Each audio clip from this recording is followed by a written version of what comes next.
and welcome to Gilmore's Glorious Gossip, a show dedicated to Critical Role over on the Geek and Sundry Twitch channel. This week features two more amazing artists. The current art is actually a 3D model from Liz L., also known as Oh Please Stop It, over on Twitter. Later, you'll be seeing a piece from Peachyco, at Peachyco, on Twitter. If you'd like your art featured here, please let any of the show's hosts know via Twitter, and we'll do our best to get it on the show. Don't forget to like and subscribe so you can catch us every Monday. I will learn English eventually, and it will be glorious once I get that actually into the show, but until then, you'll have to deal with Draconic. English is overrated, Akiva. It works. As Kalia said, my name is Akiva. I'm found on Twitter at Akiva David, AKIVADAPHYDD. And joining me today are my excellent friends. Let's introduce ourselves and tell us about your favorite trap to use while you're DMing a game. Hello, everybody. I'm Kalia, also known as at Cosmic Candy with an I on Twitter. And favorite trap to use as a DM has probably got to be the gelatinous cube traps. Where they walk into a room and there's a false floor and poof, you're suddenly in a gelatinous cube, or you can actually see through the room and as you go walking in there was actually a gelatinous cube there that was so clear that congratulations, you're now engulfed. Because it was hungry and hadn't eaten in a while. I hate those things. I've lost quite a few characters to them. Hi guys, I'm Kat, also known as Kitten Smitten G on Twitter, and you can catch me in Legends of Legacy, which is a D&D show on Shumbeck's channel on Twitch. My favorite trap, it's going to be very broad and just say, anything that lets the players kind of think about things a bit, try to, make them kind of piece together pieces to disarm it, anything that's multi-leveled. But I can't think of the name, I've got a complete blank, but it's the chest that if you open it... Mimic. The Mimic, thank you very much. Oh, you two are so evil. Yeah, so good. I just got a Mimic dice bag for the record, and it's friggin' adorable, but so deadly. Oh, yeah. Bad memories. So, let's see. My favorite trap to use. Actually, I'm really fond of, and I haven't used it in a while because I've overused it in the past. But I'm really fond of the scythe trap, like the one that Scanlan disarmed a few episodes back, where it's just got a blade that comes out of the wall and just swings by. It's simple but effective. Indeed. If you're listening, sweet suffering crew, be on your toes. Oh. Now, right now, they're still outdoors mostly, so they don't have to worry about that in the nearer future. Oh, but this week, when I was writing up this, the outline for this episode, I was thinking, it should be pretty short, because, we had two combats that took a pretty good chunk of the episode. Yeah. Dear viewers, writing this out, and this is leaving some of the small details out of the combats, 9 pages. I'm hoping that doesn't mean it's going to take as long to talk about as it did to show on the actual episode. I think just a lot of technical points you've got in here, which has just expanded it, but compared to previous episodes, I feel like this one was a bit of a breather. Indeed. It was. Yeah. Which is probably what we needed. With Chris Hardwick goofing it up, or not goofing it up, but goofing off during it, it definitely lightened the episode quite a bit. Yeah. He was. I'll admit he was goofing off, but it was very in character and on point goofing off. So it added rather than took away from the episode. Yeah. So the party starts out on the edge of Pyra. they look in at the Cinder Grove and they see fire elementals burning all the shit because that's what fire elementals do. When Vex notices some figures standing closer to the tree line. Percy looks through the scope to get a better look. He sees two zombies and 2 skeletons. One of the zombies has some Fire Ashari clothing on. None of the others do. Corin, Keyleth's dad, hasn't seen them yet, but he speaks up, says that things may be worse than they thought, but don't engage in the undead. They're not the main focus. So he splits the Ashari into 2 groups, leaving Vox Machina to be the 3rd group. And so they start heading off in order to get to the grove, or the rift, in order to close it. Percy decides to check out the undead. Keyleth initially disagrees. Vex warns, even if we sneak by them, once we start fighting, they will notice, and that they will start attacking us from behind. So they decide to sneak a little closer. Vex casts, I shouldn't say she cast. She did it last episode, but they're still under the Pass Without a Trace. Because it had not been an hour yet. Correct. So they make the stealth rolls, and even with Pass Without a Trace, Scanlan only gets a 14. It's always Scanlan. Now. It's always Scanlan now. Yeah, he's taken that spot. Well, with Pike out of the way, he gets to showboat a bit. Yeah. So, Scanlan trips and gets the attention of one of the zombies. Vex, who's still hidden, shoots the zombie with an arrow. Vax follows up by throwing a dagger and just assassinates it. 1 shot, 1 kill. As the zombie falls, Gurn Blanston, the Blue Dragon, Necromantic Wizard, and Candlemaker, rushes out of the trees, like, hey, wait, what are you doing? Stop. He explains, of course, with his lovely Irish accent. Yes. That was awesome. Good. And infectious. Very infectious. Very infectious. So Matt. as I was saying, Gurn Blanston, Blue Dragonborn, without a tail. Which, in Matt's world, the quote-unquote highborn Dragonborn have tails, the lowborn Dragonborn do not. That's the difference. Because in D&D proper, I'm going to say vanilla D&D, Dragonborn are born without tails. Millennia ago, they did have tails, but it's kind of evolved out of them. Now, pretty much aside from actual dragons, the only thing that actually has tails coming from dragons are the red dragon, half dragons.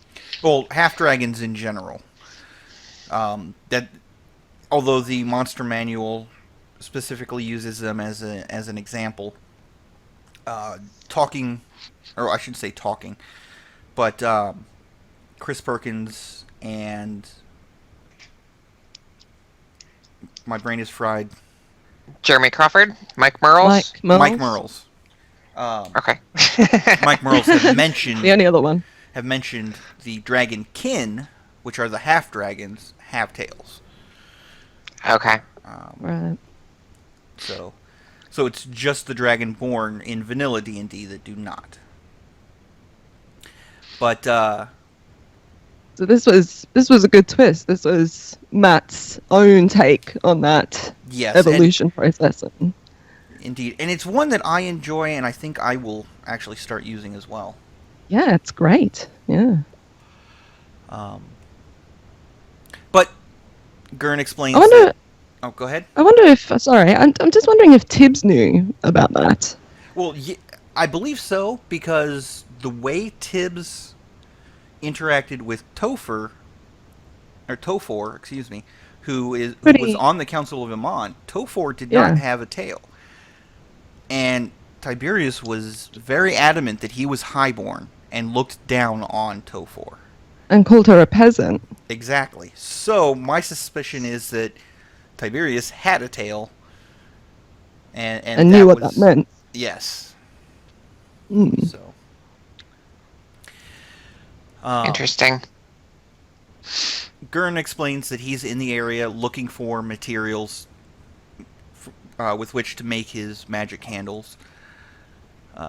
Scanlan pops up with, "We feel bad for killing your zombie. Can we repay you by purchasing a candle?" Gurn says, "You can repay me by killing something and letting me bring it back." To which most of Vox Machina reply with a simple, "Stick around, it'll happen." So Gurn decides to join the group, and that whole introduction scene, there's just so many different jokes that I could not keep up with in the notes. So if you really want to catch the humor, you have to see it for yourself. This very much is a you have to have been there situation. So Of the fourth wall thing. Oh yeah. So be prepared for that. I know a few people didn't really like that because the RP kind of broke a lot with the fourth wall getting shattered quite consistently. Personally, for me, I loved it. But I don't think it was really shattered so much as just leaned on, which in theater terms is just, giving a little bit of insight into what the characters are thinking. Right, because there's one point where Gurn says, to anybody else that may be watching this, that may be watching this conversation happen, I don't remember what exactly he was referring to, but Vex had said, "Well, why don't you come with us?" And Gurn had said, "Well, I think I might.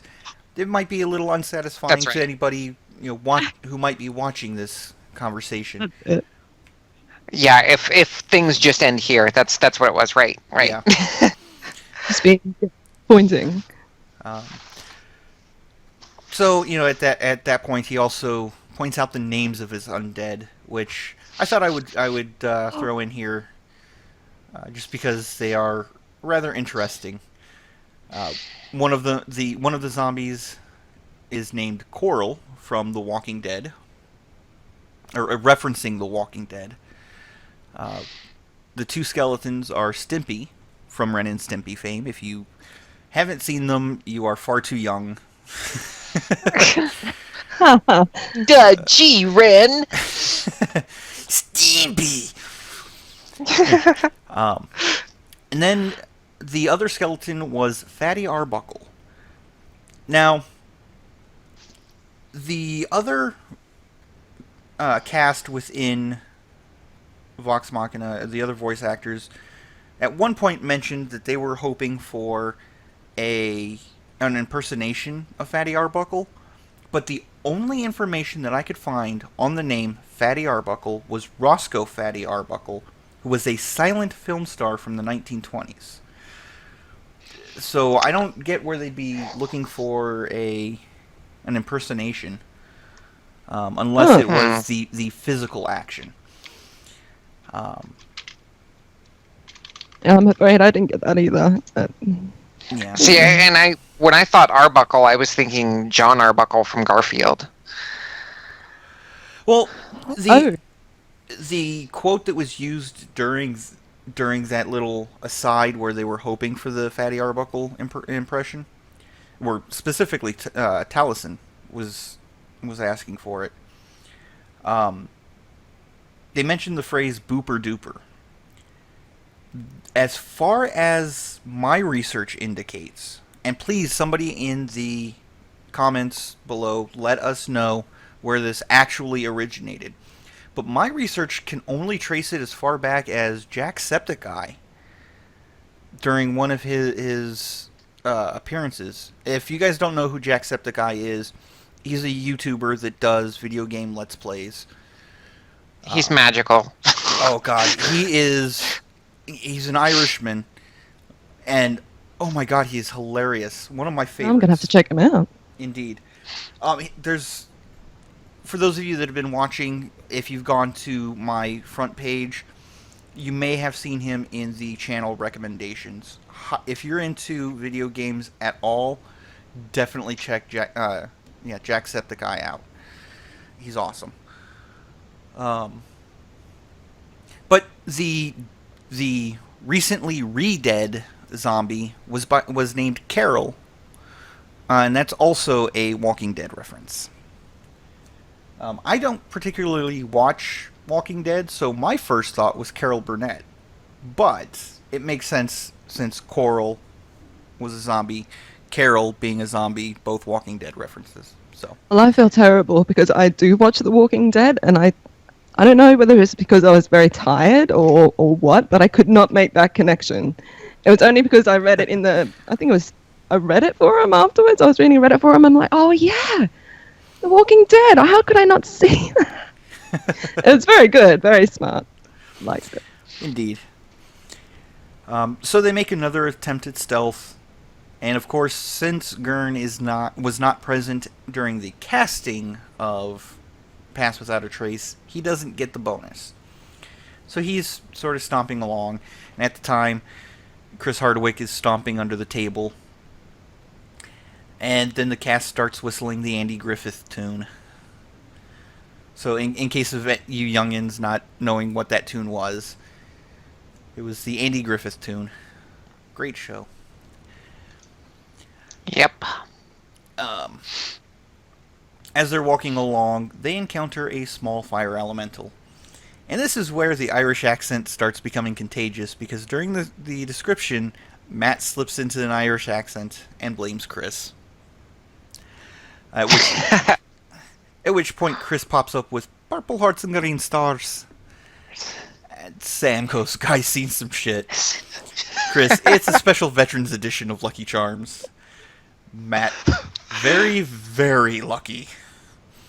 Taliesin, "Oh, that got dark."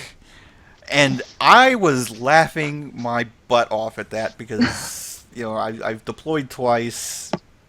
I felt like it was a good nod by Chris, even though it was off the cuff. It was still a good nod to the veterans. So, yep. Yeah. So Keyleth, I enjoyed it. Indeed. Keyleth pops into her fire elemental form, the first time she has done so, according to everybody. And she shows that she... I thought that she went fire elemental during their previous trek into the fire plane, though. I think she went water, didn't she? No, she did not go water. She did... I know she did cast protection from fire. No, she turned into an elemental. I didn't think it was a fire, though. She may have gone Earth elemental again. Yeah, she tends to go Earth elemental. She does like that. Well, Earth elementals are hit point sponges. But Keyleth proves that she can be dominant with elementals, just not necessarily with animals. Something that I pointed out to you during the episode. Absolutely. That's true. She did much better this time. Yes. She follows the small elemental as it's running away to a group of 2 other small elementals and a salamander. Keyleth rolls to intimidate the group of them and gets a natural 20. Coming in on the clutch. Yes. The salamander stops. "Do you serve him?"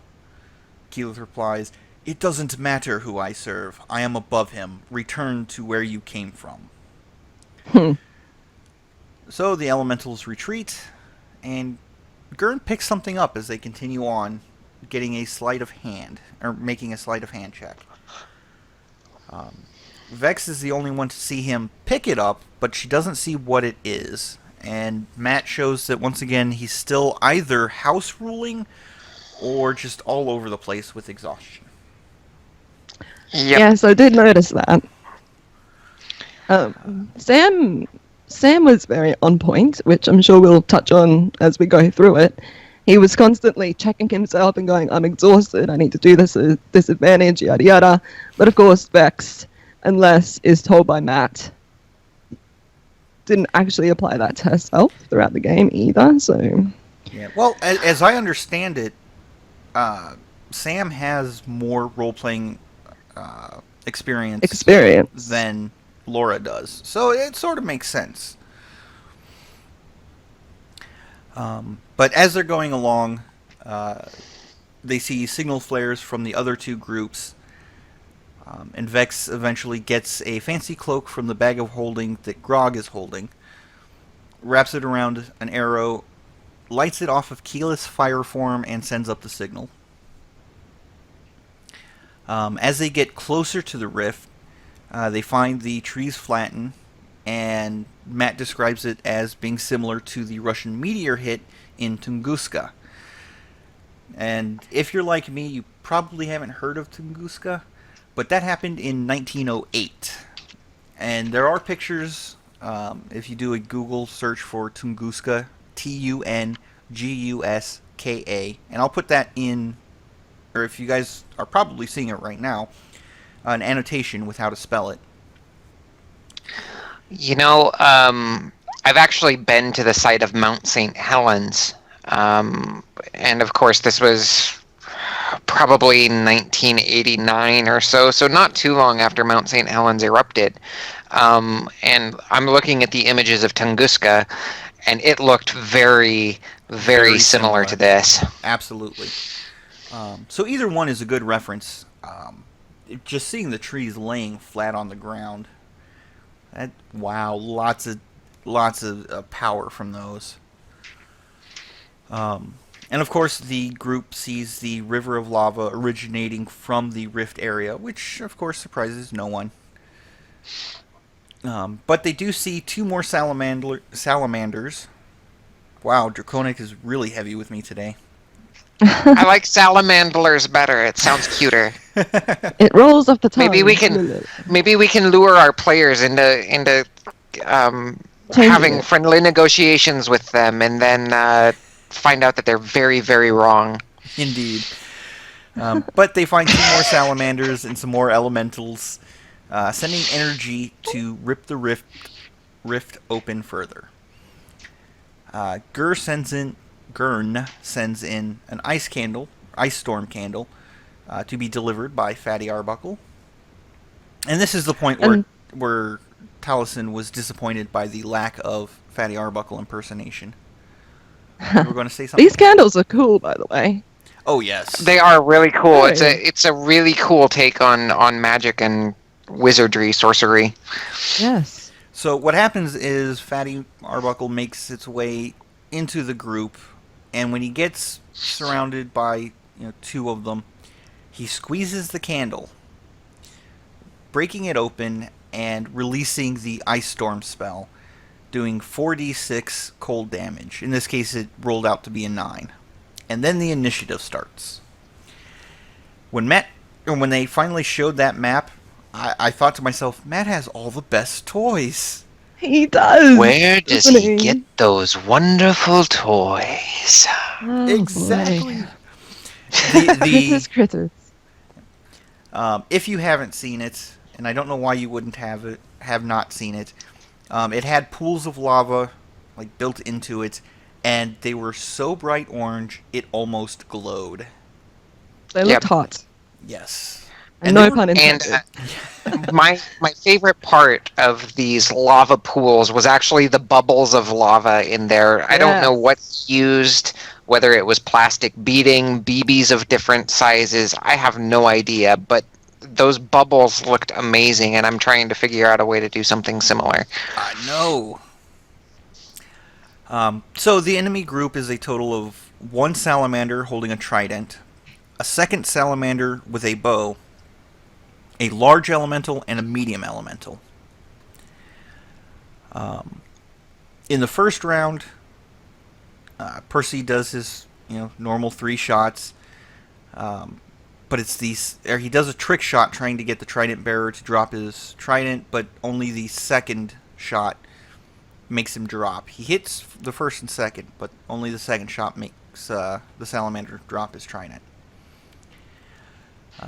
Scanling is up next. He does a lightning bolt from the pelvis, which got me thinking, do magical STDs exist in D&D?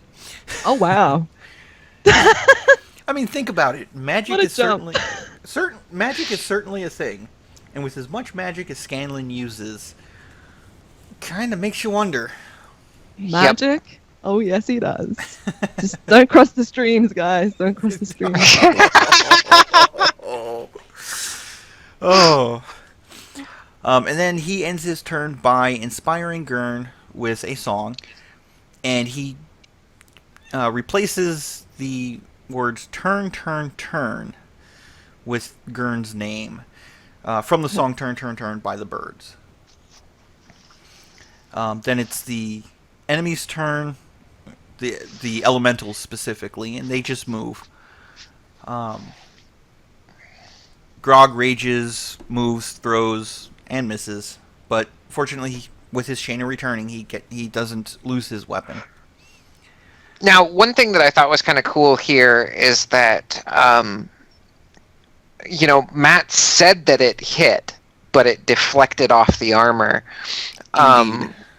So rather than, and this is, I guess, a tip for DMs, rather than saying, oh, your attack misses, they whiffed, they swung past you. No, it can hit, but it can glance off the armor. Indeed. So there's a reason why nice it's called little touch armor there. class. Indeed. Yes.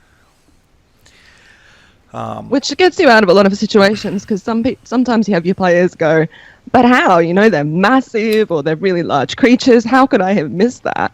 And it's like, well, no, it's not that it actually missed. It's just that it was didn't deflected. penetrate. Yeah. It was a deflecting blow or a glancing blow. Yeah. So then Gurn is up next, and he casts his first Cone of Cold of the night. And while he's collecting his D8 to roll, Matt informs everybody that once Geek and Sundry gets 16,000 subscribers, they're bringing a sloth into the studio. I'm hoping it happens on Critical Role Night, simply because of Everyone's so excited. how excited Laura looked. They're only like 20 subscribers away, though, from the end of the night. We missed it by about 20, so one of the other shows on Monday is probably going to pick it up. Yes, but that doesn't necessarily mean that that's the night they're bringing it in. True. I have a feeling Laura may actually just come in Oh, for yes. it. With excitement seems- she She's so jumped excited. out of her seat with Yeah, excitement. she pulled a Kristen Bell. I don't get it. I don't get the sloth thing. But there's so many people who just love sloths. It's a thing. I don't get it either, but just seeing the Yeah. look of excitement on Laura's face was Oh, it enough was to get me beautiful. excited. So Me too. I wanted it to happen. yes. So Geek and Sundry, if anybody who works with Geek and Sundry is watching, make sure Laura is in the studio when the sloth comes in, please. We beg you. Yes. So, Gurn's Cone of Cold goes off, and he ends up freezing the salamander solid. The elemental that was right next to Fatty survives, barely. And I had to look that up, because it confused me. The interesting thing is, salamanders take double damage from cold, but fire elementals do not. However, fire elementals take cold damage from water, whereas salamanders don't take any damage from water. Interesting. Well, I shouldn't say they don't take any damage from water. They don't. If you take a salamander and submerge them in, like, the ocean, not attacking them with water, but just throwing them in the ocean, they're fine. So, Right. just, It's more like the impact of water or something like that would still damage them. But the Yes. actual... Yeah. Okay. water itself, just That's by great. being water, does not. So An so interesting also. pairing. Oh, go ahead, Kat. Sorry, it's an interesting pairing then to put those two together in a combat situation is... Nice and versatile. Yeah, you've got a bit of a mix there. So the cool thing here was that Fatty Arbuckle did not have very many hit points left when the Cone of Cold went off. And he survived it. Yes. Barely. So everybody in the audience, as well as the players at the table, were rooting for Fatty Arbuckle. He became an instant crowd favorite. Yes. He was a hero. But then it's the salamander's turn. Oh wait, they're frozen. What that just I Oh, had Matt. to chuckle when Matt said that because you could hear the frustration in the the lower tones of his voice, but they're frozen. It started Yeah, just from that point was when everything just went. Yeah, he did not roll well at all on No. Thursday. it was terrible. And as a DM, I've had those nights. I worst, think we isn't all it? have. But then, I made it up. I made up for it on Wednesday night with my Adventurers League group, and everything I was rolling was super high. So, and even last week during Desert Winds, I was rolling very well. So, Which the And you players know, once you were Yeah. screaming Ruing. about. Yes. well, Yep. I think My fantasy dice, my Fantasy Grounds dice are loaded, you guys. you don't really want your DM to be rolling low anyway, because it's no fun. True. Come on, Very guys, No. really. I know you players hate it, but if we're not giving you guys a challenge, Very true.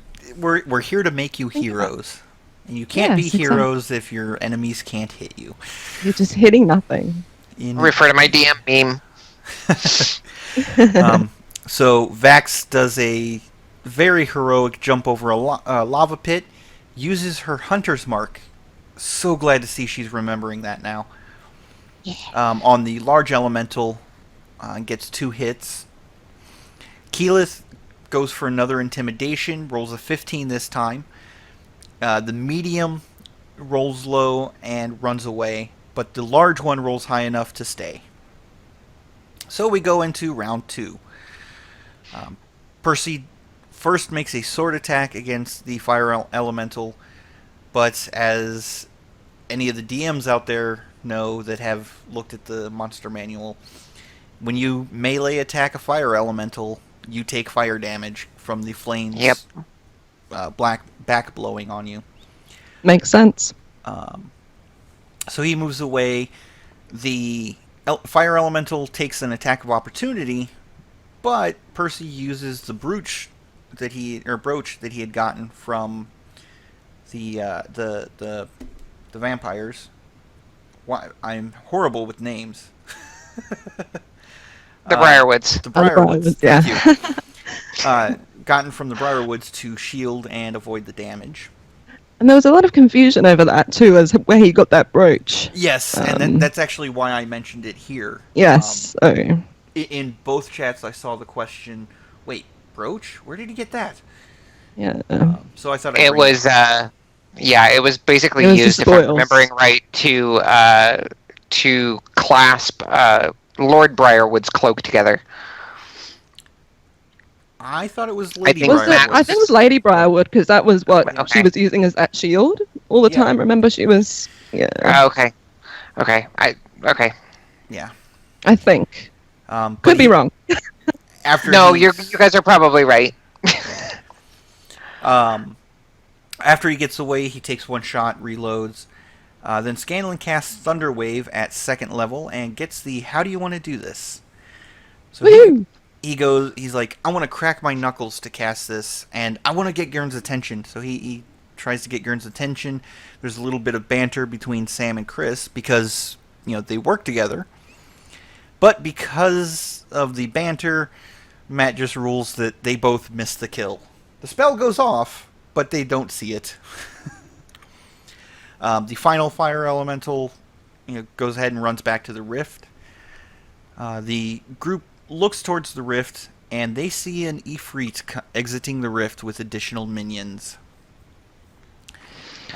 Now, for those of you that don't know the Ephrit, think Jafar when he becomes a genie in the Aladdin Disney's Aladdin, movie. yes. Perfect. That absolutely perfect. And if you don't get the reference, damn it! Go look it up! Go watch Aladdin because it's amazing. Indeed. I mean, if you don't know Aladdin, how dare you? He You're is missing out. Jasmine is one of the Disney princesses. Come on now, people. Yeah, Oh. and I'm gonna also say that Desert Winds, especially in the beginning, has had quite a few Aladdin references within it. The Pasha is basically the Sultan from Aladdin. Oh. And I'm fairly certain that the Vizier is Jafar. That's who he was initially based on, but there's more going on with him than you know. I still don't trust him, and I do plan on keeping a close eye on him after we get these stones returned and the immediate danger is gone. But that's a whole nother game.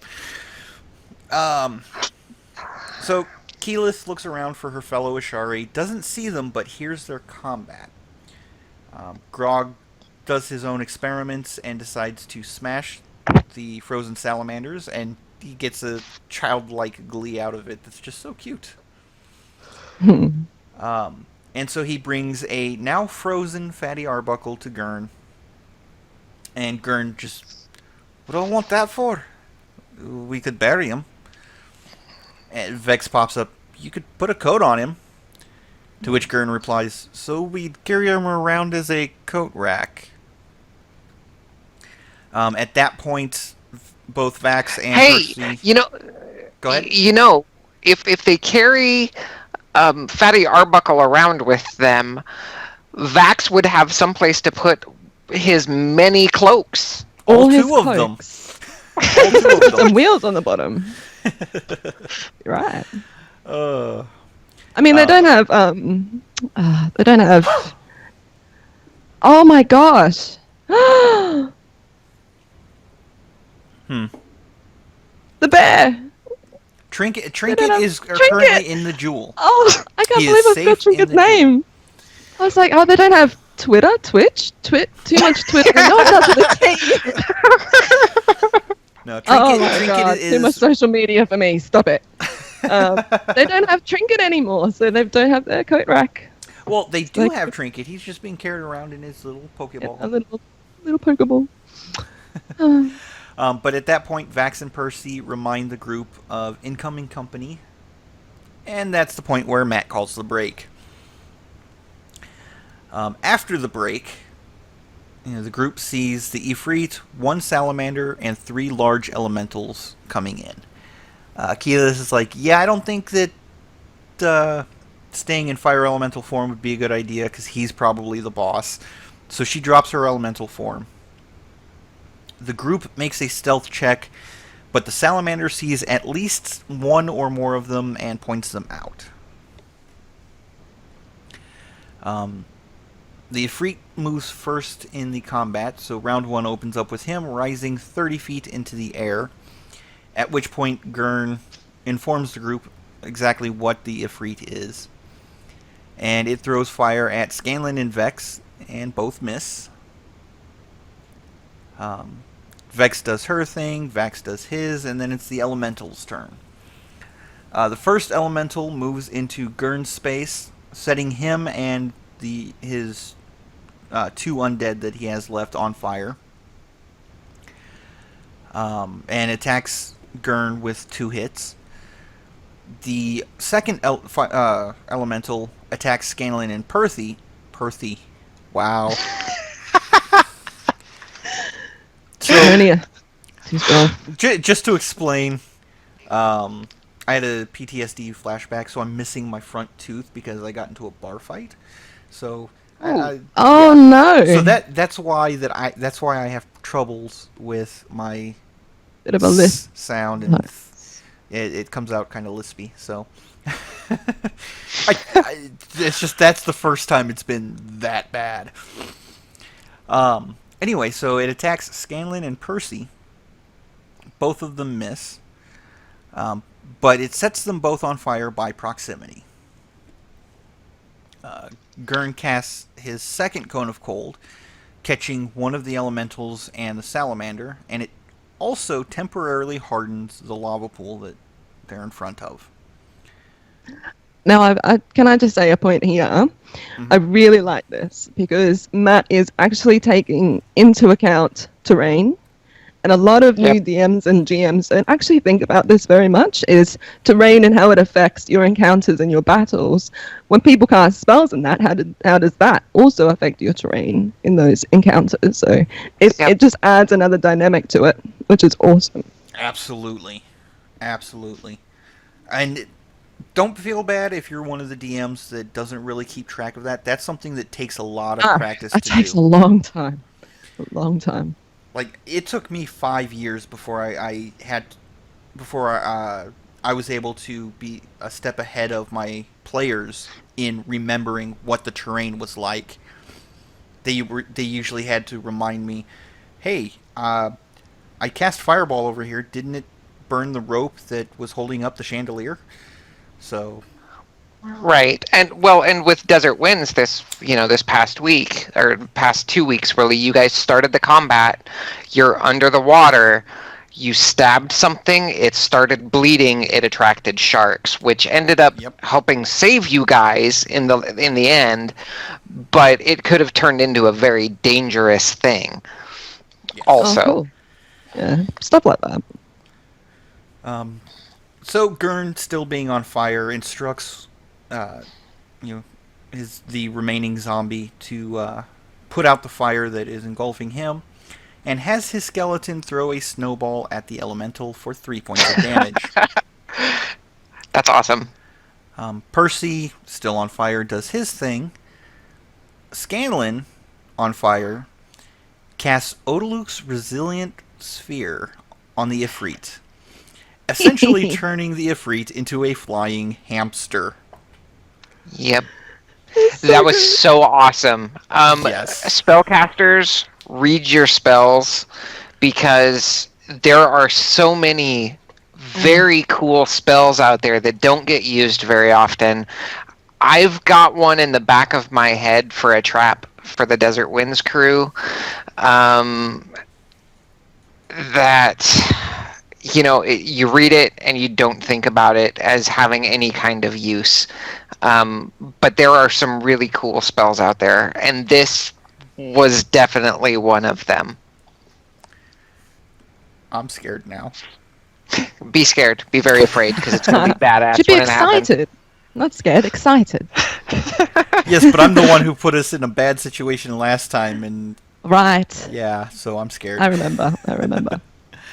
So then Scanlan uses Healing Word on Gurn by singing a Gurn parody of Disco Inferno by the Tramps. Gurn, baby, gurn, doon, doon, doon, doon, gurn, baby, gurn, gurn that mother down.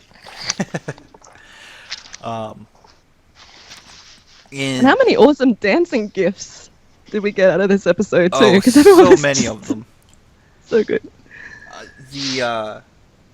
The Crit Roll Source crew is working overtime on those gifts. Yeah. Just giving it all. Yes. So then They're gifting it all to us. Yes. Pun points for you. Are we keeping track of that now?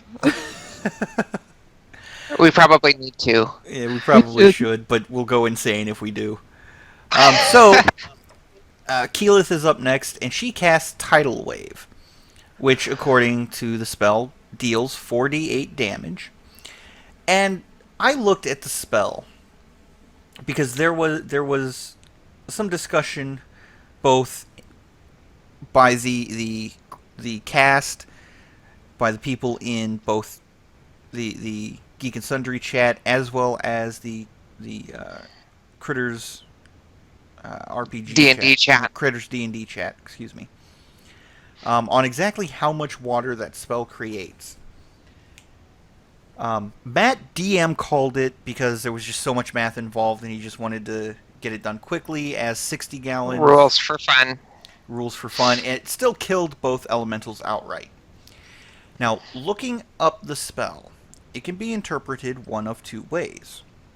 Either the spell creates a 10-foot by 10-foot up to 30-foot long cubic block of water, or a wave that is 10-foot wide, 10-foot tall, that waves through a 30-foot area. Now, the 10-foot tall by 10-foot wide by 5-foot thick is a normal wave in D&D. Has over 700 gallons of water in it. The total volume for the way I choose to interpret it, which is a 10 foot by 10 foot by 30 Cube. cube completely engulfed in water, completely filled, is 22,441.5 gallons. Suffocate that Tarrasque. Now, if you're dealing with something that, like the fire elementals, where they take cold damage equal to the number of full gallons of water, there is no fire elemental in existence that is surviving a tidal wave. Nope. So remember how we were talking about those really cool underused spells just a minute ago? This is one of Here's them. another one. And I kind of feel sorry for Matt because we're getting into that point now, and I think we've all been there, especially as DMs, where not so much your melee players, but your casters are going to start to have these kind of niche yet very OP spells that just make you as a DM to sit there and go, what? What have you done? Okay. Or like, I worked for 3 days on getting this one combat. This one perfect, encounter, it was supposed to kick your asses. You're supposed to fear me right now. I am supposed to be causing fear in your hearts, and you're sitting there just laughing at me. You know what? Screw you all. It's just that, we've all had that moment. And I could just see it on Matt's face as he pretty much just turned, his big guy into a hamster and just washed away a couple of his other guys with a wave, and he's just like... To be fair, his rolls weren't helping him at all. On top of it as well. Yeah. Matt, we feel for you. Indeed. So funny. So Grog is up next, and he moves closer. Rage and reckless attacks. Gets 2 hits on the fire salamander. The salamander fails its saving throws, so he gets +2 to his strength. But he takes 8 fire damage from being in melee with the salamander. Salamanders have that. Their skin is so hot, their blood is so hot, that just being close to them will set you on fire. Right. They've got like a 5-foot aura? Yes. Everything within 5 feet is threatened to just combust. The salamander does a trident attack on Grog, and Matt didn't include an ability that the salamander has, and I don't know. Again, I don't know if this was a DM call or he was just so overwhelmed by the tidal wave at that point. Salamanders have an ability that any metal that they hold will also deal fire damage, just because there's that much heat transferring through the metal. Well, that's actually a pretty common mechanic throughout D&D, not necessarily with the heated weapons, but a lot of creatures will actually treat their attacks as magical attacks. For instance, the Death Slod that I'm so fond of using, its weapons count as magical attacks, any weapon that it holds, and so that's kind of a common thing, and it makes sense with your elemental beasts, creatures, whatever, that their weapons include whatever their element is. So like an ice elemental would have weapons that dealt cold damage and stuff. Yes, and this is just a reminder. I just want to take a moment to throw out this reminder. We're not saying Matt is wrong in any way, shape, or form. That's his game. Let him run it how it is.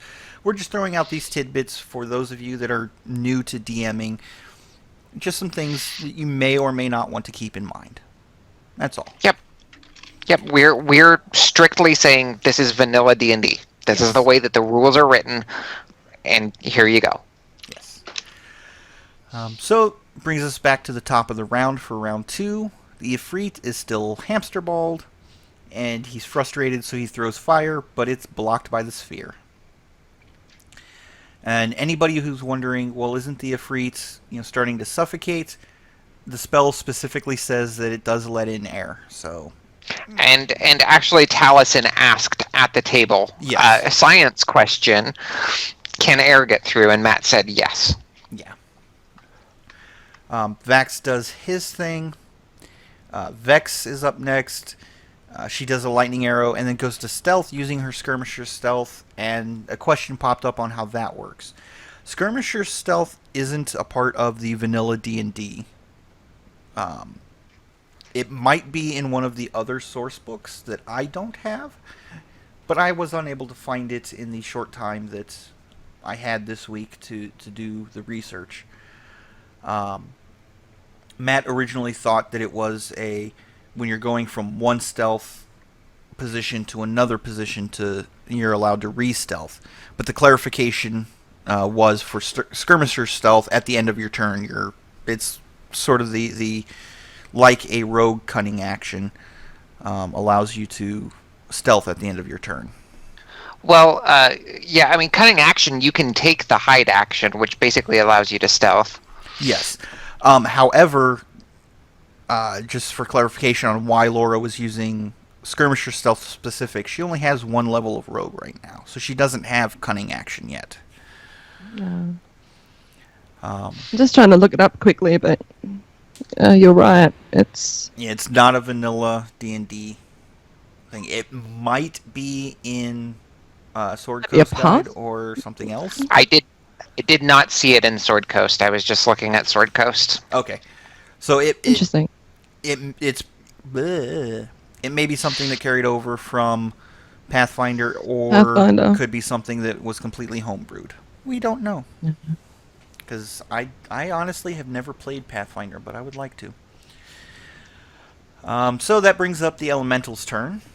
And a medium Elemental comes out of the rift to join the fray, but it doesn't get close enough to be able to attack. Then Gurn asks an interesting spell question.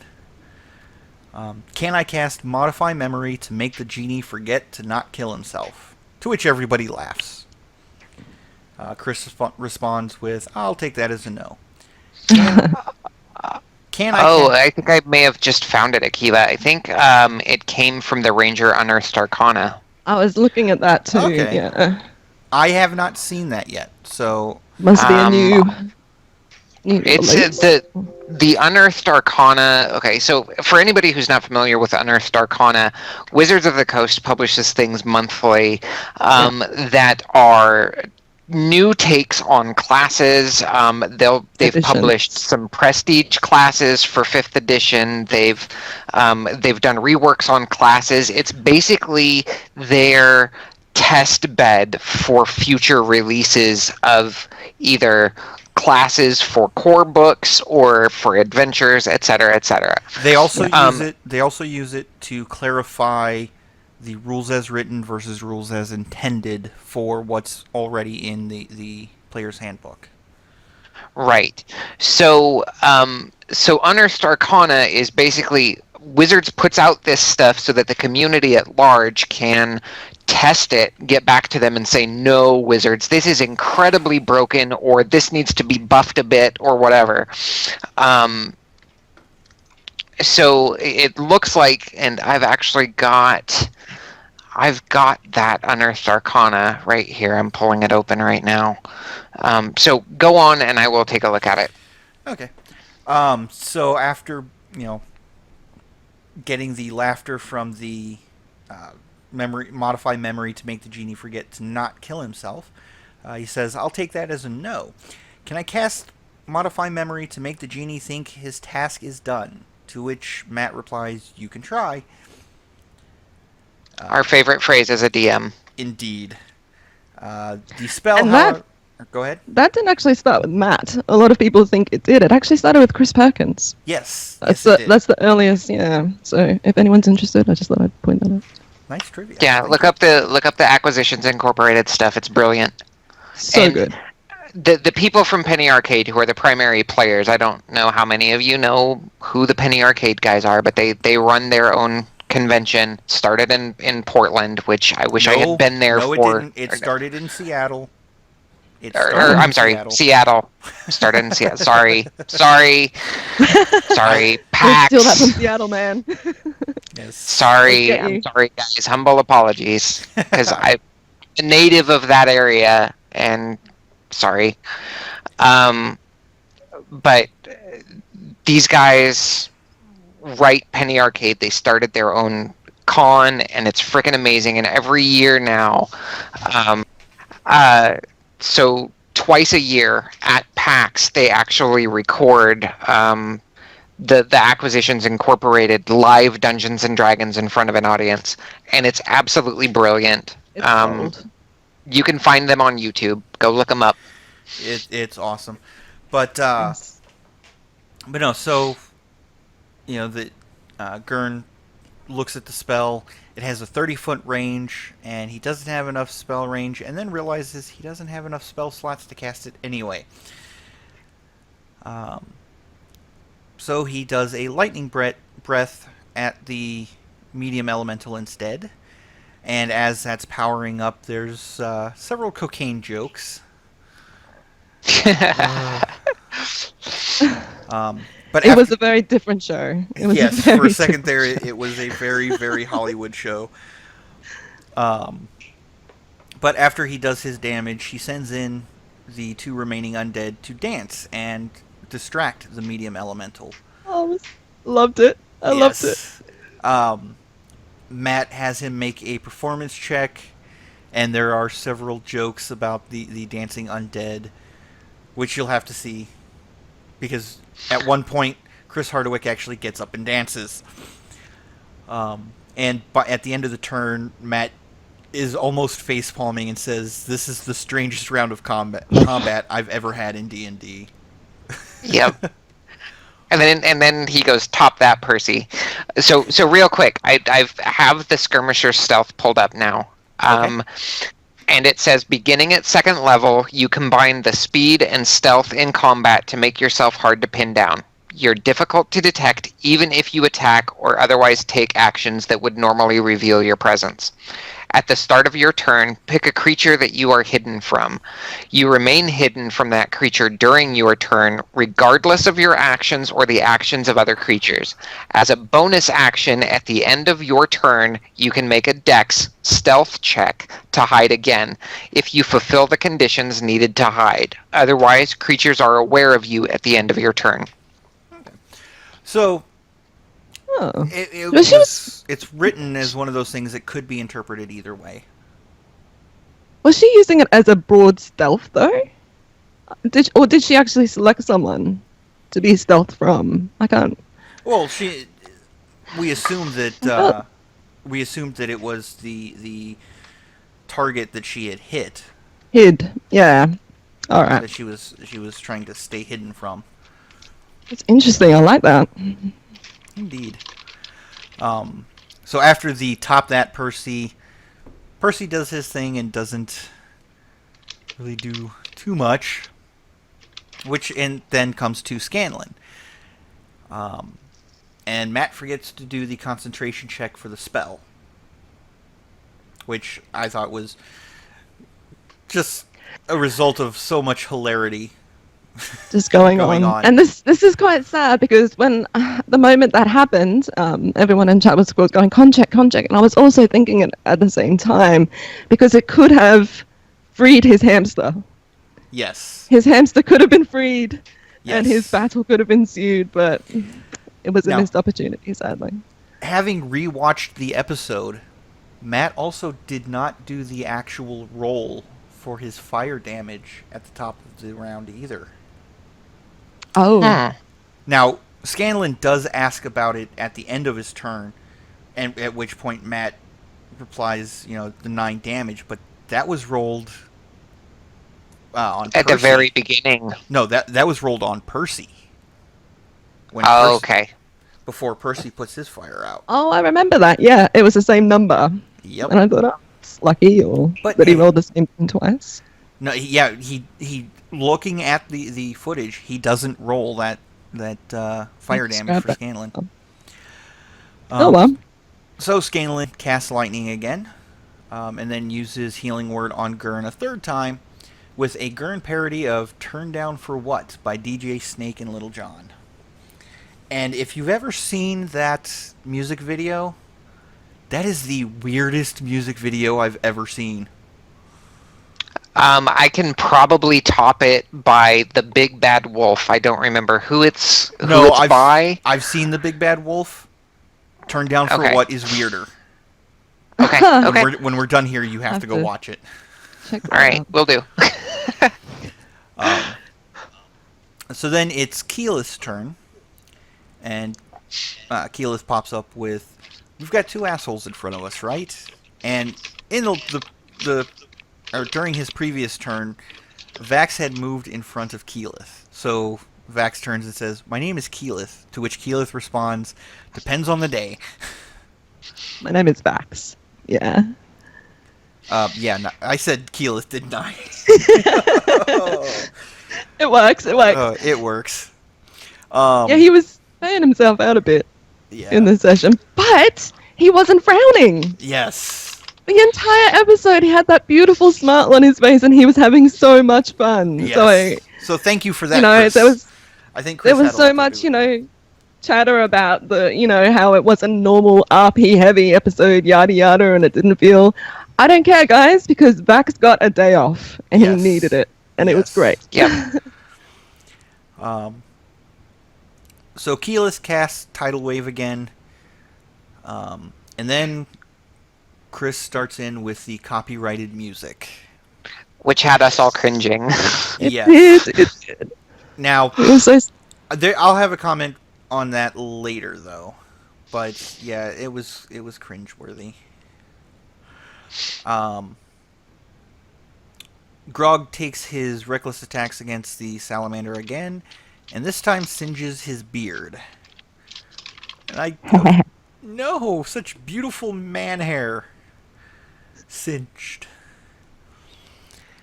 So his rage is fueled for another week. Which brings us to round 3. And the Ephrit, still in the hamster ball, tries to push his away from the rift. It's the best moment. Yes, just Like, well, I'm in a hamster ball, so I'm just gonna do this. I'm just gonna start rolling this ball. yeah. Own it. I'm gonna own it. It was almost like a Wile E. Coyote moment for me. Yes. Which brings us to round 3. Sorry, I just said that. Oh, long weekend, guys. Which brings us to Vax. And he, throws a dagger and kills the salamander in the first dagger throw. It sinks into the salamander's eye. It's there long enough for Grog to reach down and pick it up, and then it poofs, as it does with the Belt of Returning. And Grog thinks he's magical. So for a few seconds there, he's sitting there trying to raise dead on the salamander, and it's hilarious. You've got to see that too. Such concentration. Yes. So focused. And I loved the way that Matt asks him to roll for it. And, Travis tells him the result, and he goes, "That's Not working. not very effective." Yeah. That actually happened once they moved into the freeform RP, as the group is trying to get the Ephrit down in order to push him into the rift. At that point, Gurn reveals he has a flying broom, and Laura gets the greedy eyes. Taliesin makes a quick Quidditch reference, so Chris Hardwick, picking up on that, goes, "Hey guys, I'm going up to catch the golden bitch." So Yeah, I made a Nimbus 3000 joke in the Critters D&D chat while we were Yes. watching it. So Gurn flies up and hops down on top of the sphere and starts pushing it down to the lava level. Grog decides he's going to push the ball into the rift, and so he just jumps into the lava to start pushing it. He's saying, "I'm raging, screw it, go." Was that Vax's "you're just made of hit points" line? Yes. And that one too. Yes, that's a good line too. Oh, Um, that's all he is. so the sphere finally pops, and Gurn falls into the lava in a very Gollum-esque scene, holding the broom up above him so it doesn't fall into the lava and catch fire. And they return to combat. We could also call that the Vax and magical carpet sequence too. Yes, we could. With the acid pit. Yes. I still don't know why he didn't just say screw it and try to save himself. Oh well.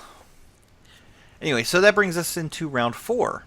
And the Ephrit is pissed off after being a hamster for the last few rounds. So he immediately flies up 30 feet and starts to cast invisibility when Scanlan counterspells with a Vuvuzela sounds from his phone. But he kind of opened the wrong sound file and opened the sound file to a radio show. And he even says, "Oh, wrong file." Wrong one, rather.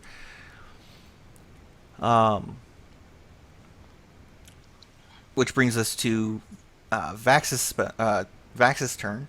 So he goes around the lava pool, does his dagger thing, and as he's reporting the attack rolls, he reports the third one as 34. To which Matt says, "How'd you get a 34?" And he makes, as they're talking about it, about how the math would work, Matt makes the with his fingers as if he had a nosebleed, like he was. Liam says, "No, if that's wrong, it's just stupidity, not subterfuge." Which is a cool thing for Liam to admit. Yeah. Because math is hard, especially in the heat of the moment when your life is on the line as a player. Absolutely. And you're live in front of thousands of people. It's right. That's tough. So after his damage is calculated, it becomes Vex's turn. Vex remembers her hunter's marks again, but it's lost immediately because she's using lightning arrow, and the concentration is lost on hunter's mark. As she's adding up the attack roll, she's like, "That's 30, 31," and Liam, with a nice callback to the previous episode with the perception check, 79. So. Yep. I guess I enjoyed that one. Yeah. No. I was laughing really good for that. I was like, nice throwback there, Liam. Indeed. So then, after she makes her attacks, she moves to help Gurn out of the lava. Of course, she can't actually grab him or whatever because she's already used her action. But Gurn uses the broom to assist getting out of the lava. And then he makes the mistake of handing the broom to Laura so he can cast his spell. Yes. Now, she actually asked for it. She said, "I'll hold that for you." Yes. While you cast your spell. And you could see that she was working it out from the moment he pulled out this broom. How she's like, she was okay, going to get it. Yeah, now I'm going to go over there. I'm going to help you out of the... No, I'm helping. I'll help you out. Oh, can I hold that for you? It was so good. I loved just watching this piece all together, and I'm sitting there going, "Oh, come on. Yep. Laura is so crafty. She's so amazing. crafty. She's got such a brain. Indeed. So after handing the broom to Vex, Gurn casts Disintegrate, which does 10d6 plus 40 damage. A very nasty spell. If the save is made, they take nothing. So it's an all-or-nothing spell. 76 damage out of it, and the undead move closer and continue to dance. Percy takes his shots, and then we move on to Scanlan with a final lightning bolt. This one cast through his Ion Stone that he had gotten from Tiberius. And with that, he gets the second "How do you want to do this?" of the night. And he decides to be generous. He shares it with Grog after carving an S into its chest. It falls in front of Grog, and Grog casts Behead on the Ephrit and decapitates him. Vex uses this opportunity to run over to Grog to, quote-unquote, congratulate him, and uses sleight of hand to put the broom into the bag of holding. Yep. Cue chat eruption. Yes. Vex's sleight of hand check was an 18. Gurn's perception check was a 16. Vex covers the loss of the broom by going, "Oh no! Your broom! It fell into the lava!" Vex rolls a deception check and gets another 18. Gurn's insight I was check. so afraid that she oversold it there. You already had the broom. Don't say anything more. Yes. I was afraid she oversold it, but fortunately she rolled well enough. And on pins and needles, Gurn's insight check is only a 13. To which Chris played it with, or by having Gurn say, "I'm really good at reading people, and I feel your sorrow. It's probably a good thing it was destroyed. It's really nasty and gross. If someone put it between their legs, it'd be a bad thing. I mean, it's like a diseased tampon." Too much, man. Too much. He was layering it. Oh, and just throughout the rest of the episode, both Chris and Sam were just hammering away at Laura. It was hilarious. So funny. Aw. And just the reaction to that moment, though, across social media has been so...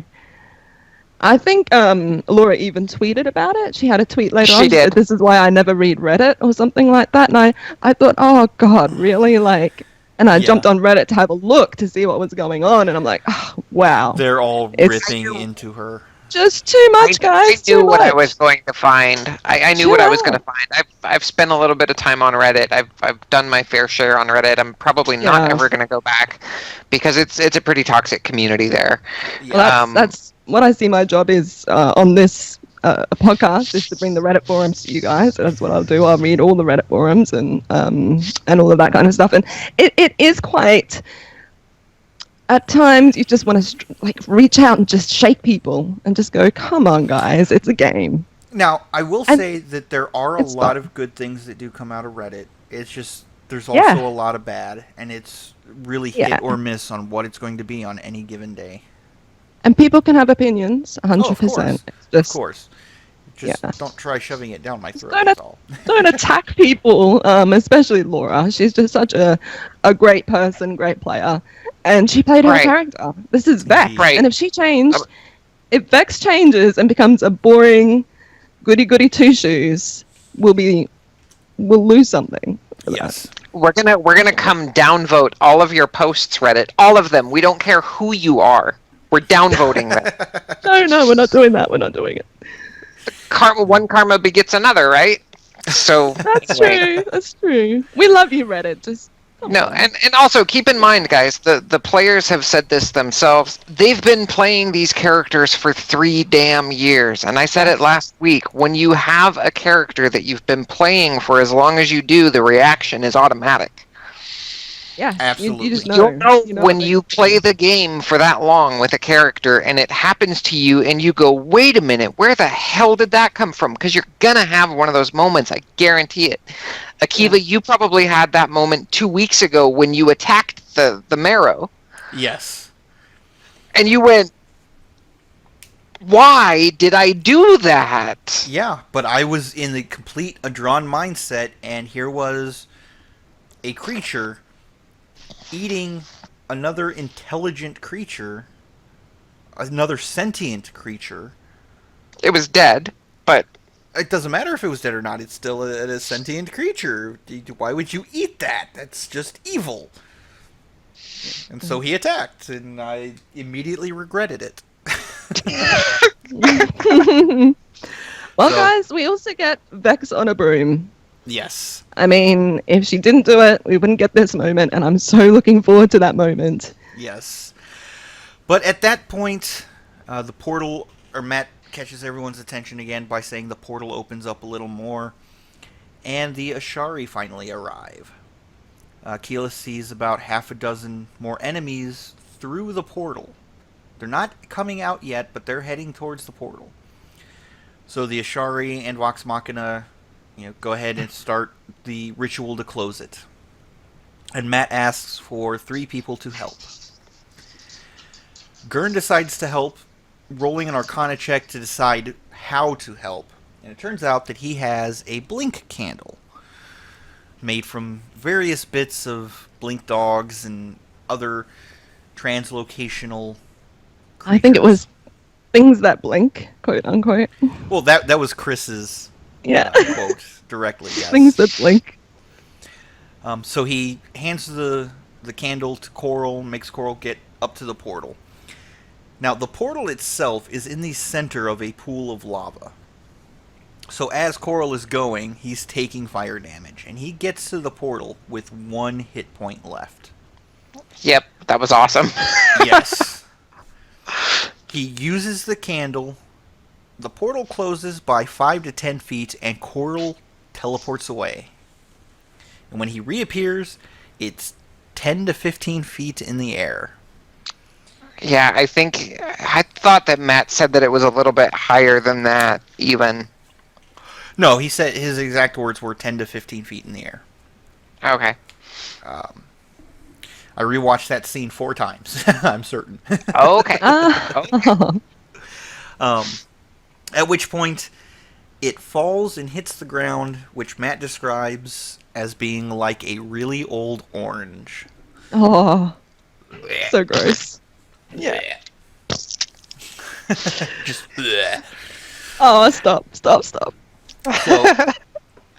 Keyleth is the next to help, and she uses a planar shift spell. With a nature check of 23, the portal shrinks down to the size of a normal door. It looks like Scanlan is going to help for a moment, but then Vax pops up and says, "There's something I can do." And he uses his Cape of Monteblanc. At first, I thought he said Matt LeBlanc, and I'm like, what?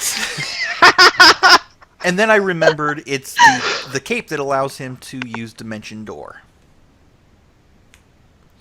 Very cool. Matt has him roll an acrobatics check to jump over the lava to get to the door, the portal, and a wisdom check to activate the cape at the proper time. He gets a 25 on his acrobatics, a 13 to his wisdom. He engulfs the portal, activates the cape, and the portal and cape disappear. So for the record, Vax only has 1 cape now. All of his Really? scads and scads of capes.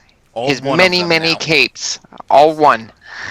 Yes, he's only ever had Oh. 2. He's only had 2, but everybody thought he had more. But he's only ever had 2. And now that he's lost 1 in this ritual. And then he falls into the lava with a memory of losing his foot in the Underdark. Keyleth uses a grasping vine to pull him out of the lava before any serious damage can be done. And Vax lands at the feet of the last remaining skeleton. To which Liam says, "I look at the skeleton, I look over at her," referring to Keyleth. "I look at it, I look at her. And I say, I'm an idiot." It's fine. It's fine. You did good. Yes. And then Keyleth helps him up, looking like she's going to go to give him a hug, but doesn't. And doesn't kiss him either. And I'm not sure if it's, going from their previous conversation where she's not allowing herself to love him because of what the future holds, or if it was because her dad was present, or because she was feeling the leadership pressure in a All more of it. general sense. Probably all of it. Quite possible. Definitely. She does heal him, though, I think. Yes, she did heal him. She does her crazy, I'm going to do it at a really high level heal moment, Yes. which was good.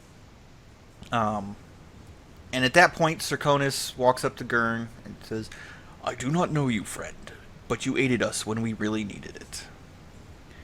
Gurn replied, no problem, I only lost a couple of thralls in my broom. Can I interest you in a candle? To which Serkonis produces a flame at his fingertip. We have no need of candles from Pyra, but thank you. And Liam asked, was this the finger, holding up his pointer finger, or was this the finger, flipping the bird? And Matt says, implied the bird, but it was the pointer. Korn walks up to Keyleth. I'm proud of you. I think we will stay and help rebuild. He gives a little speech that pretty much sums up, learn strength from the dark times and use that strength to spread the light. Keyleth responds with, I hope I do not fail you, Father. Korn responds, I trust you will not. Grasp your destiny, vanquish this beast, and complete your Aramente. Keyleth responds, how do you know this is my destiny? To which Korn says, all destiny are the choices you make toward a goal.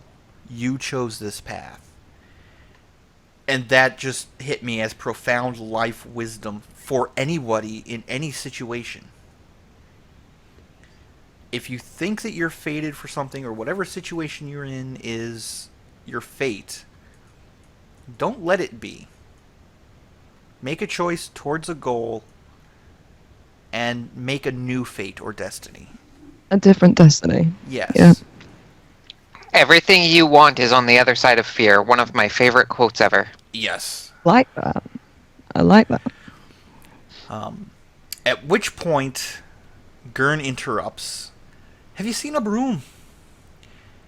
To which Korn replies, no, but we'll keep an eye out. So many people hated that moment because they're like, oh, it took away from Keyleth's moment. It took away from that. I cracked up laughing. I thought it was just timed so perfectly. We were just like so enthralled in this moment. And then he just pokes his head in. Have you seen my broom? Indeed. I was like, oh. At the same Right, and it was another way to poke fun at Laura, too, at the same time. Yes. And, Cracked me up. on one hand, I understand why people got upset because this is our soap opera here. This is that was what we live for. But, it's their game. We're just viewers. Let them have their game. Let them have fun if they wish. And that's what Gurn was doing, was having fun. Or what Chris was doing was having fun. And you guys have fun too. Come on, let's laugh a bit. Of course. Yeah. So Korn starts to say goodbye, and Keyleth asks, if I should ever need you, or the help of the Ashari, what is the best way to contact you? To which Korn replies, send to Zephyra. Come home and we will follow you. And Chris starts playing Don't You Forget About Me by Simple Minds on his phone. Another copyrighted song. And as a production note, I could feel all of the producers cringe when he did that. Yep. Because there was a very good chance that if they did not tweak the sound during that time, they could have had all sound cut out on their. If they tried to transfer it, there would be no sound with it. Yeah. And there was some discussion in the chat by mods, especially because when people were starting to get a bit anxious about it, they were saying, "Oh, look, you're going to ruin things." Blah blah blah. And the mod was like, "Look, if the producers have a problem with it, they would have asked him to stop." I don't. Now it's kind of difficult. It is kind of difficult to interrupt the show to ask him to stop, but by the same token, the sound crew was on point. During that entire time, they kept fiddling with the sound for the microphone that was picking up. I noticed that too. Yeah, that was picking up that song. There was no point where the song lasted longer than 15 seconds. Yes. And fair use is typically 30. Yes. The Geek and Sundry sound crew, you guys are awesome. And I actually sent a message to them to let them know. I haven't heard anything back from them, but that's okay. I don't expect to. They're busy people. But they are amazing at what they do. They were able to let the players have their fun while at the same time keeping things so that it could still be broadcast. Yeah. I will say, however, if Chris is not invited back, that's probably why. Not because of his antics or anything, but because of the copyright possibilities. I'm sure that they would just mention that to him, Yeah. though. I don't think that they would. That's Yeah. more likely. That they'll just Yeah. say, hey, no copyrighted songs. Yeah. So with that, Corrin looks around at Vox Machina with a lingering, hard look at Vax. And he nods, saying to Vax, take care of yourself, for her sake. And walks away. Now, did anyone else have a very weird moment with that? Because if you think about it, Matt and Marisha and Liam, and then he was playing her father, kind of So berating the boyfriend. Do you know what I mean? Like that whole triangle. It was weird when you thinking about it. If you think it too much. If you think about it too much, the significant other told the fictional but still very real boyfriend to take care of himself, not to disappoint him. Wow. Relationshipception. I did weird. Weird. Now, the only reason why I say it was weird, in a good way. I am a sex positive individual. Open relationships are nothing new to me. But it was weird seeing it in a broadcast in the most awesome way possible. Yeah. But it was still just, that's not something you see every day ever. No. But yeah. Good on them. Yes. They rolled with it so well, and he played her father so well. Like, he had those really tender moments when he put his finger under her chin and kind of lifted her head up, and those kind of moments. I'm like, oh, I wish, Exactly. That's like the perfect dad. So, it's so strange, but he did it really well. Indeed. So, at that point, Gurn looks around, and he sees a lot of little treasures around on the ground, and he mentions that he's going to stay in Pyra for a little bit, maybe collect some stuff that he can use to build more candles. Percy mentions to him that Whitestone will always have buyers for his candles. Gurn asks for a healing, and Vex actually steps forward to heal him with a level 3 Cure Wounds, which sets off some more comments about how trustworthy and caring Vex really is. Yep. Sam, as Scanlan, tries to guilt Laura, as Vax, into giving Gurn back his broom. And Vex actually, at one point in the episode, calls him out on the metagaming. You didn't see that. And he says, no, this is Sam to Laura.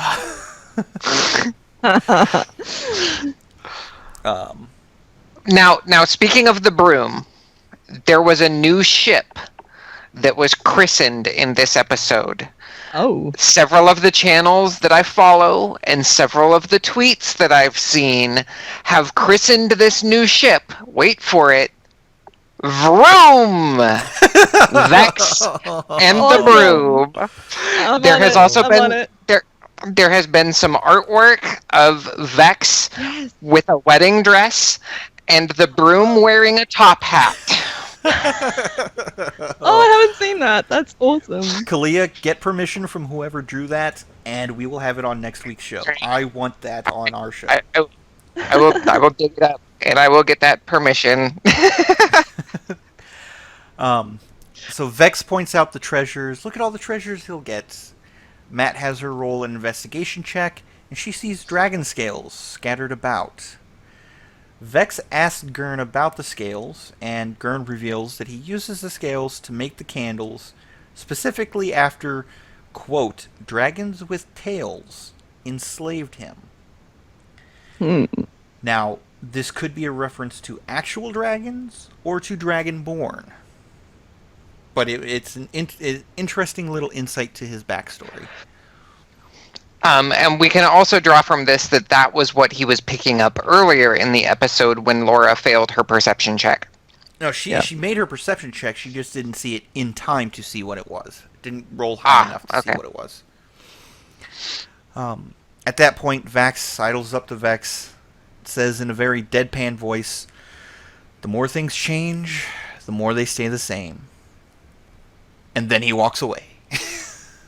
He had to throw his signature move in there somewhere. 2 pokes in 1. Yes.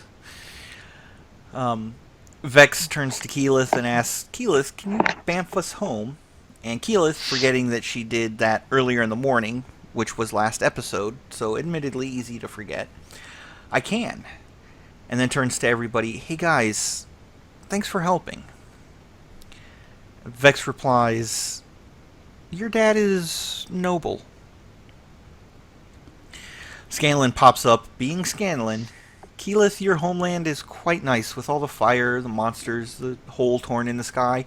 It's quite charming." I ugly laughed right there. Yes.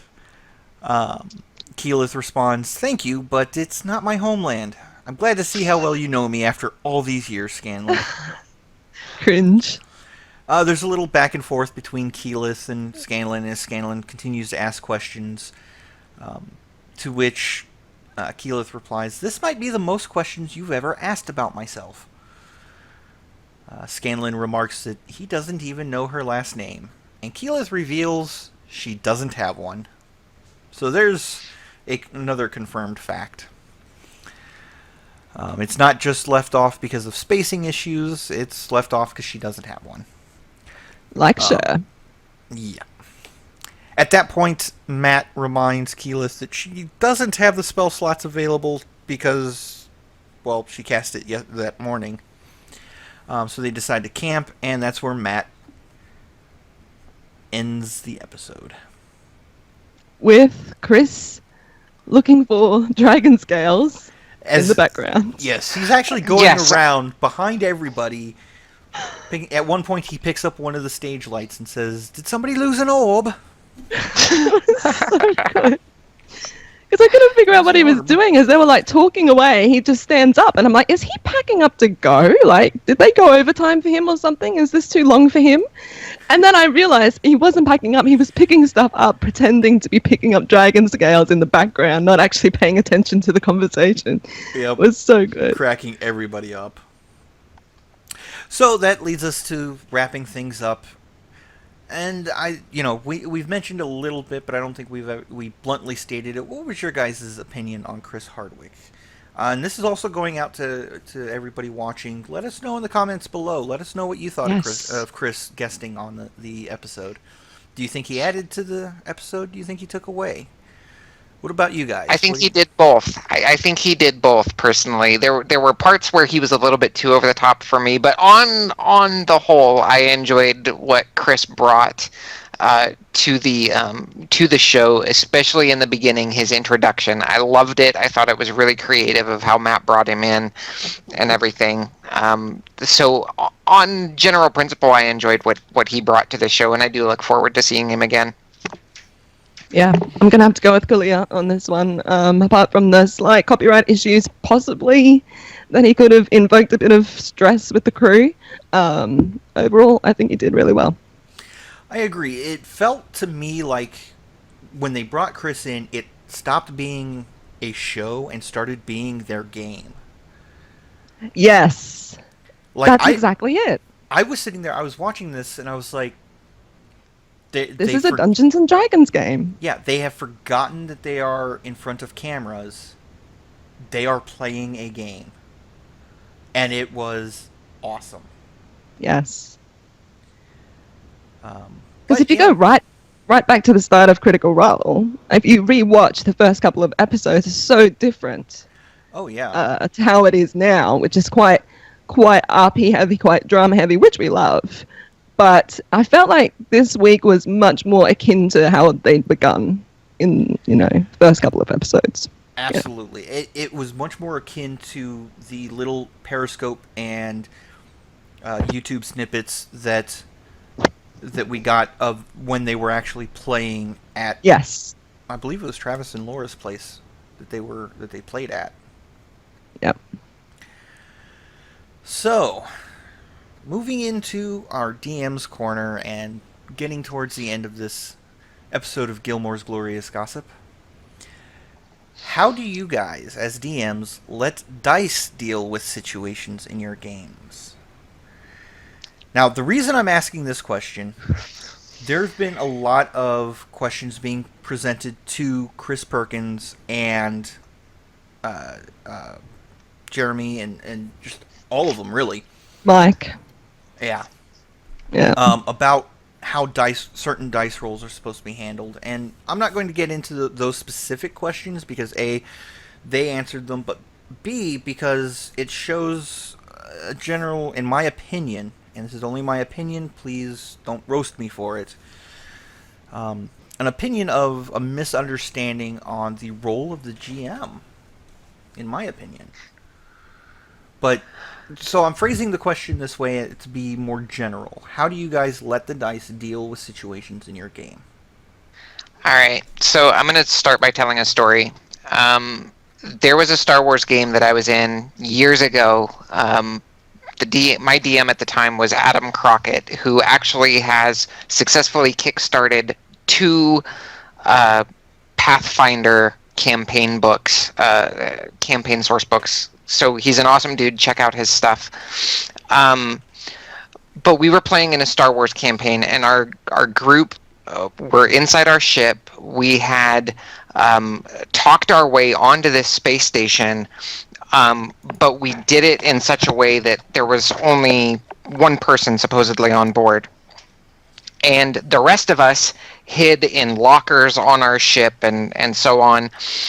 And so this Trade Federation officer comes into the ship to inspect it, to make sure that there's nothing on board. Well, me and one of the other players had snuck into these gotten into these lockers, and my character was waiting there ready to just punch this dude if he opened up the locker. So what does Crockett do? Crockett rolls. He established that there were 10 lockers, and he asked us which lockers we hid in. He numbered them 1 through 10 from left to right. He goes, which lockers do you hide in? And we go, I think at the time it was 3 and 7. So then Crockett rolls 2d10 to see which lockers this guy checks, and then he rolls a percentile dice to see how thorough this guy is checking the lockers. So it turns out Crockett rolls number 3, and he rolls number 7. The exact lockers we hid in, but the percentage of thoroughness was only like a 10 and 15%. So the guy basically opened the door, slammed the door, opened the door, slammed the door, didn't even really look. It was perfect. It was absolutely perfect. Indeed. Right. I've got a interesting relationship with dice when it comes to dungeon mastering or game mastering, however you like to call it, because I've come from an RP background. So my background is basically on forums and websites where you would create universes and fan-made fiction with other people around the world in an RP environment. And in those environments, you don't have dice necessarily, but you do have game masters and campaign runners. So you have to have a bit of trust that your game master and campaign master isn't out to give you a bad day, they're out to actually give you a good time, because you don't have that dice to determine outcomes, if that makes sense. Yes. So when I started playing tabletop RP, like Dungeons and Dragons, Shadowrun, Fate, whatever you want to do, I almost fell in love with the dice, because it gives a game master, a dungeon master, credibility for your decisions, right? Mm-hmm. So you're not having any kind of argument anymore with your players on the decisions that you make or the directions that you take, because you can go, look, I'll roll a dice. Let's see what the dice says. Yep. Do you know what I mean? So it gives you that good relationship to create a balanced storytelling arc in Indeed. a way, or a DM and a GM. So I think dice rolls are very important in that way if you utilize them correctly. I have been in some campaigns where they've been overused, where the DM or GM kind of just uses them for everything, and it's like, come on, man, just use your brain. Like, just common sense is fine in this particular scenario. Yes. So there's also balance that you have to think about as well. It's like, well, do you have to roll for that, or can you just call it as it is, a spade, or whatever? Yes. The other argument that No, go ahead. the other argument that I get a lot in relation to dice rolls is the cheating. Right? I don't know if you've ever had this aimed at you as players turn around and like, did you really roll that? That seems a bit high. Like, or did you just fail on that on purpose? Those kind of moments. And that's a whole nother discussion of... Well, I mean, that comes down to trust to the DM. You know, Yes. trust that we're trying to create a good story for you. Now, I did have a situation in Adventurers League where I did roll a natural 20 against a player, and I asked the player that was to the right of my screen. I said, "Would you verify that for me?" And he looked down at it and went, "Yep, that is a natural 20," and we carried on about our game. So my take on it is dice are like the player's handbook and the Dungeon Master Guide and the Monster Manual. They're guideposts. Yes. But that doesn't mean you have to follow them. As a DM, you don't have to follow them. The players have to follow them, but the DM doesn't. You're the one building the world. You're the one setting the guideposts. Use them when it's appropriate. Oh, there's a locked door. Set a dice challenge for what that lock is. Set the dice challenge for what any traps. Set the ACs. When it's appropriate, go ahead and roll in front of your DM screen so that the players can see that you're not, fudging them. But don't do it all the time. By the same token, don't hide all of your rolls. Let them, there are times when it is appropriate to fudge a dice roll. Oh, that monster did miss, or oh, that monster did hit. Just to drive home that, hey, there is a challenge here, but it's not so far beyond you that you can't win, type of deal. One of the things that I like to do for Desert Winds, and Akiva can attest to this, is the high-low roll. If there's some chance of something happening, I ask my player who, and they'll ask something that maybe I hadn't thought about, and those are the kinds of decisions that I usually leave up to the dice at that point, depending on the nature of it. So I'll ask my players high or low, and they give me either high or low, and then I roll a percentile dice, and basically whatever the percentile dice say, either if they say high and it was high, then sure, it happens. If they say high and it's low, then no, it didn't happen in this particular instance. Indeed. Sure. And that's and that's a good use of the dice dealing with a situation that maybe you hadn't planned on, but by the same token, as a player who is also a DM, I always take that as an indication that this particular item that I'm looking for, or this particular action that I'm taking, wasn't planned for. So therefore, using the dice gives a structure. Yes, it gives a ruling as well on disagreements or uncertainty. Allows for random encounters, allows for random things to happen that you might not have thought of before. In relation to kind of fudging die rolls and things like that, I'm probably one of the very minute amount of dungeon masters, and I don't know if it's because I'm quite a new DM when it comes to tabletop gaming, who is very strict with following what I roll. If it's bad, if it's good, if it's whatever. However, I do kind of take an alternate twist on some outcomes, if that makes sense. So if I roll something, I'm like, look, damn it, that's just going to really shove this story into a, sidetrack that I just did not want that to go. It's kind of like taking that and still, okay, I did roll this, but what can you do with it, right? So just twisting it a bit, and I don't know if I'm making myself clear. No, you are.